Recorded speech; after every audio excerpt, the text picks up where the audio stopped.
გორის მუნიციპალიტეტის წინ ზედღულეთის თემის ახლად დანიშნული რწმუნებულის ზაზა მურაზაშვილის გადაყენების მოთხოვნით მოსახლეობა შეიკრიბა.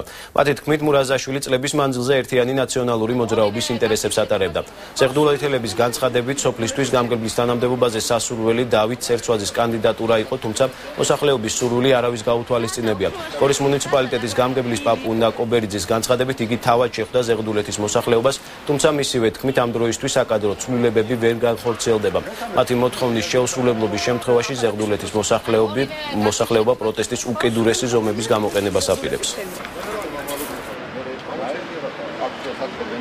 დაინიშნოს კანონიერი არჩევნები, ვინც იქნება კანდიდატი, სასურველი კანდიდატი, ვისაც დაუჭერს ხალხი მხარს, გავიდეს ის პიროვნება. ისი არ იყოს, რომ ძველებურად მოიყვანო და დასვან, აი ეს უნდა იყოს თქვენი გამგებელი. იმისთვის ვიბრძოლეთ, რომ ერთი ადამიანი პიროვნულად არ წყვეტდეს, ვინ იყოს გამგებელი, ვინ იყოს რწმუნებული. დღესდღეობით ისევ გრძელდება. მიუხედავად იმისა, რომ ძალიან ბევრჯერ დაგვხვდება. მე ძალიან კარგად მისმის სოფლის პოზიცია, მაგრამ ვფიქრობ, რომ ამ ზეგდულეთის თემის აკრებულობაში 7 სოფელი შედის და ასევე შეიძლება რომ სხვა ჯგუფსაც გაუჩნდეს პრეტენზია მათ მიმართ. თუმცა ჩვენ პრევენციული ღონისძიება მაინც მივიღეთ, დავნიშნეთ სოფლის გამგებლები 4 თვის გამოსაზრდელი ვადით. ჩვენც ადამიანები ვართ, არ არის გამორიცხული, თქვა ვინც ვერ გაამართლებს.